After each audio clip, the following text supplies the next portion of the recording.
We've just spent the last few days in Champasak, which is a really pretty little town on the banks of the Mekong. People told us that we should definitely visit while we were in Pakse because it's literally only a 30-kilometre roughly bike ride on the motorbike from there. So that's what we decided to do. Unfortunately, we had a little bit of rain the first couple of days, so we weren't really able to go out and see too much. But we have now, so that's what we're going to share with you in this video. If you're thinking of coming to Champasak, we'll let you know, is it worth the visit and what is there to actually do here. We are staying at the Riviera. It's only £29 a night, that's including breakfast. It's really new, it's really nice, the staff are really friendly, the rooms are great, really comfy, it's really quiet, and the dinners have been lovely as well. Yeah, because it's on the banks of the Mekong, literally when you're lying in bed you can look out and you can see the Mekong, so the views are beautiful. The hotel also has some lovely little areas where you can sit and have a drink or just relax, and it also has a pool, which is definitely needed in these temperatures.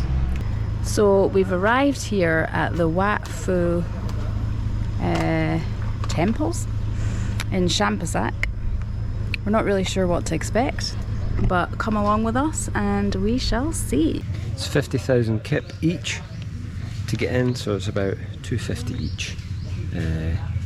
Seems quite quiet. It's nice and clear today. No, it's not clear. There's a few clouds in the sky, but it's not raining. That's a bonus. We're a bit confused because there's signs for like some kind of shuttle bus. Don't know if that's obligatory or if you can just walk.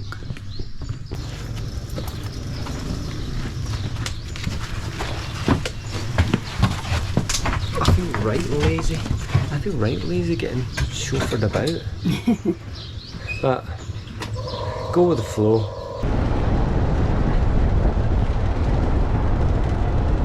So we've been dropped off on our little bus and we're free to just walk around now, I think. So I think it's just a case of exploring at our own leisure. So apparently this place was built in the middle of the 5th century AD. And we'll tell you a few more facts along the way.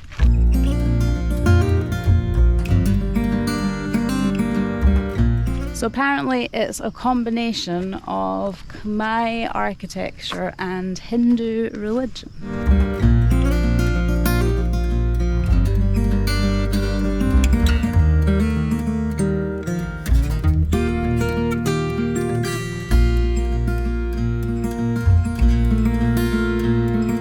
So apparently this ancient city measures 2 by 1.8 kilometres. So actually it's not as big as you would maybe think. But yeah, what I actually like is that there's just kind of random cows just like plodding along. I've never really seen that before at like ancient temples. Obviously all the ones that we saw in Cambodia, there was no cows. So yeah, it's quite cool. What I like about this temple is that it's really easy to just find a little quiet spot to yourself, whereas the ones in Cambodia are all a bit busier, but this one is much more chilled and much less people.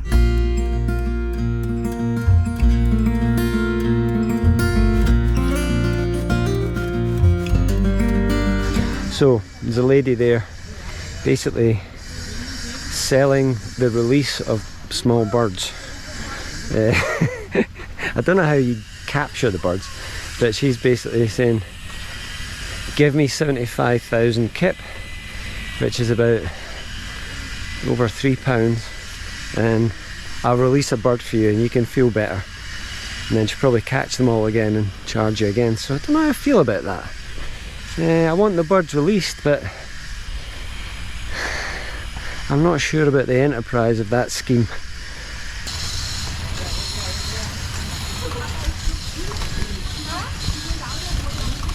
$20? 20? I'm not taking until she gives me change.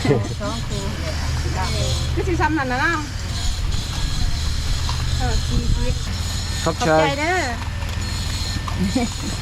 Release the birds. Okay. And we do it up there? Up there, yeah. Good wee birds. I'm sorry. Cup chai. So basically, Oh God, one of them looks like it's probably dead already. I know, she was jamming them in. We're paid 70. No, how much did I pay? You don't even know. No, I paid 40,000 kip to release 4 little birds. So that's £2. I'm going to call them Donald, Rachel, Romana and Marnie. Alright. All family member names. Yeah. I think we just go up to near the top of the hill to release them. I'm not entirely sure. Guess it's up to us where we release them. Maybe you make a little wish while you do it. I'm thinking there's a spiritual significance to it. This is our first scam, really. Bumped into some German tourists, I think they were German, and they were saying they were reading online, and what they do is they actually drug the birds or give them some sort of an addictive thing, I don't know what it is actually, to make them come back so that they can just, you know, catch them, release them, make them come back. I'm not sure what that is, that thing, but they were reading online that, yeah, the birds are essentially addicted to whatever the people that sell them have got, and they just come flying back, and then they just go round and round in a merry-go-round. If you're coming here, don't give them money. It seems like a nice thing you're doing, like I thought, but apparently it's not, because first thing I was thinking was, how do they get the birds back? Naively thinking, oh, they must have sort of some humane trap to get them, but no, it's some sort of heroin, bird heroin. I was just speaking to the German group that first told us about the potential scam con with the drugging the birds and all that. They know that from speaking to a local about it, and they're saying, oh, you shouldn't beat yourself up too much about it, because your first instinct was right and you were trying to release the birds, and it's good karma to release the birds. So that one's glued. Oh. Come on then, you can go then. Oh.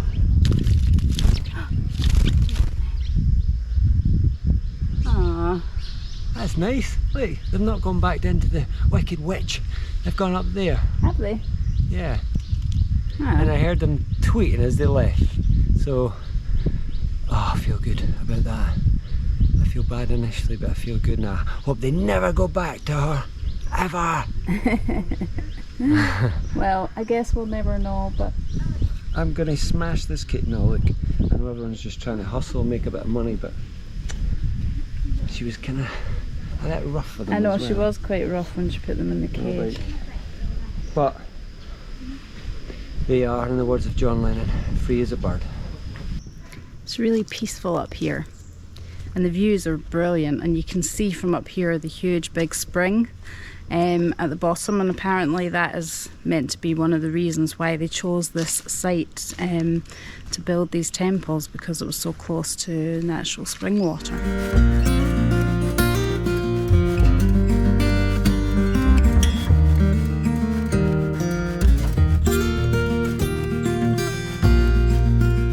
I have been trying to figure out this whole bird thing, right? And I'm overthinking We're still it. back at the birds. Yeah. And I just wonder how sophisticated this drugging the birds is. So they probably throw a net over them or something. But I'll tell you what, anybody that lives in Laos that knows about this, leave it in the comments. Let us know what the deal is with this. Are they just really good at catching birds, or do they actually drug them in a sophisticated way and keep them dependent enough to fly back to them so they can resell them? It's really confusing me and it's really bothered me. I was going to leave this up here because I was being really petty and petulant, leave it up at the top of the hill, but I thought I'd bring it back to the woman, because looks like she's made it, even though she's not a nice person for caging and selling birds. If you're visiting Champasak, you've got to come to this cute little cafe called Thong Na Sky. It's so beautiful, it's totally Instagrammable. I had a chocolate, kind of iced chocolate, and it was really tasty. It was really nice. I can imagine that this place would be beautiful just as the sun's going down, but to be honest, whatever the weather, it's stunning. So yeah, I would definitely check this place out. They also do food as well.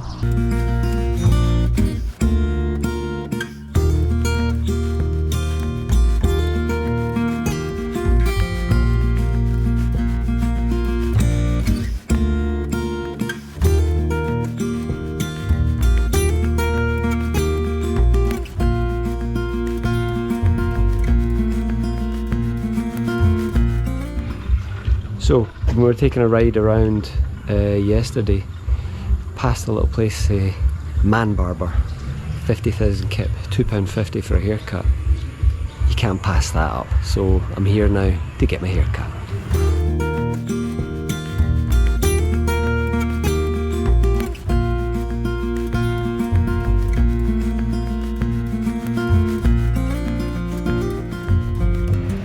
I think it's like a thing, it's like getting fridge magnets. Every place I go, I try and get a haircut. I did it in Dubai, didn't do it in Thailand, did it in Cambodia, doing it in Laos.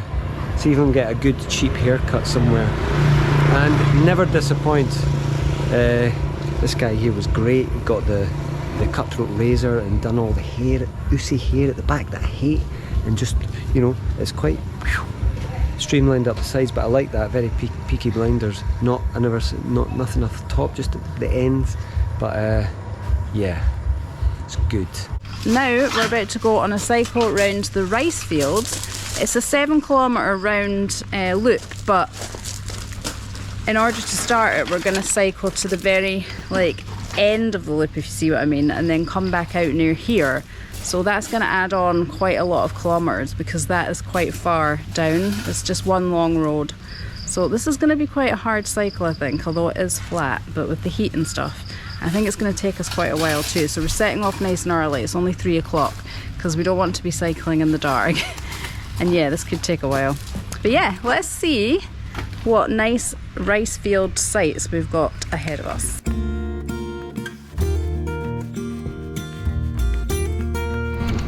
I'm a bit too big for this bike, I think. Ah, it's nice. And the clouds come over, so it's a bit cooler. We're not even on the trail yet, but the scenery to my right is just spectacular. It's so green with the dark hills behind, and yeah, it's just absolutely beautiful.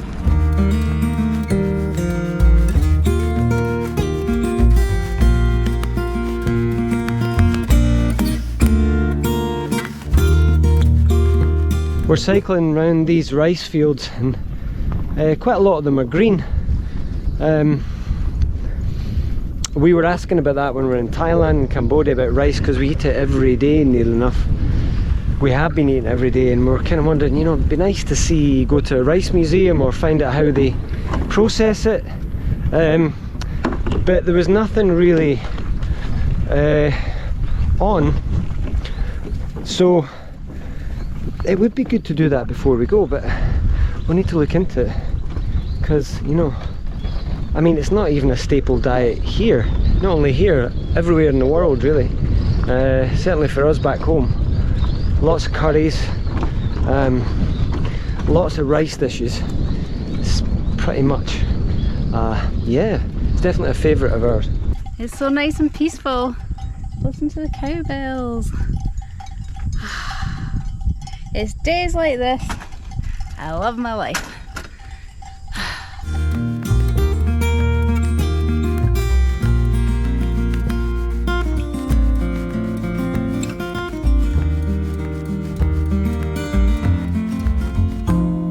So I think we've taken a massive detour. There's a much quicker way.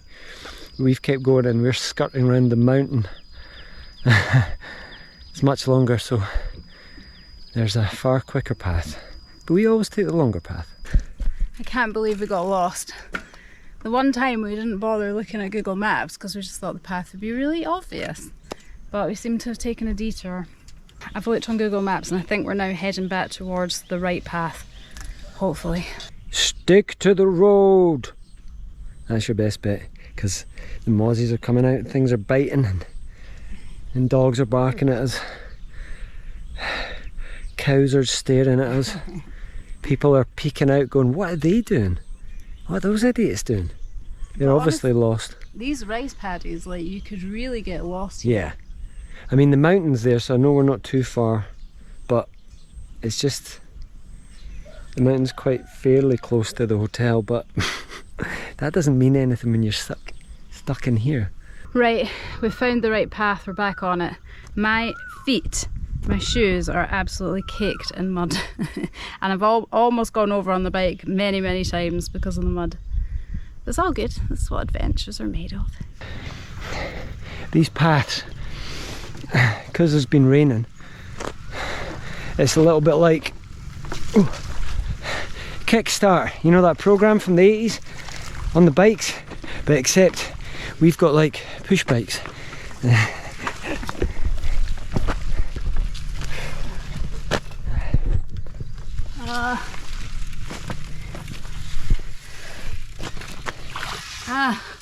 Hot, sweaty, muddy, ready for a drink. We made it out in one piece, and do you know what, it was really lovely, especially the last kind of half an hour as the sun's been going down and the light on the rice fields is just so beautiful, and literally everyone we've passed has been so friendly, said hello. So yeah, I'm really glad we did that. If you've got enough time when you're in Champasak, I definitely recommend doing it. And I think it is actually better on bikes, on bicycles, rather than a motorbike, because you can just take it in a bit more on a bicycle, I think, and kind of enjoy it and go at a slower pace. So yeah, I really liked it. We've come to the end of our time in Champasak, and do you know what? I think it's a bit of a hidden gem. I've really enjoyed it here, especially where we stayed. So if you're in the region, I definitely recommend visiting. Next stop is going to be the north of Laos. We're heading to Vang Vieng, so check out next week's vlog for that. If you've ever been to Champasak, let us know in the comments below, and we will look forward to seeing you next week. And please don't forget to subscribe to the channel if you found this video useful.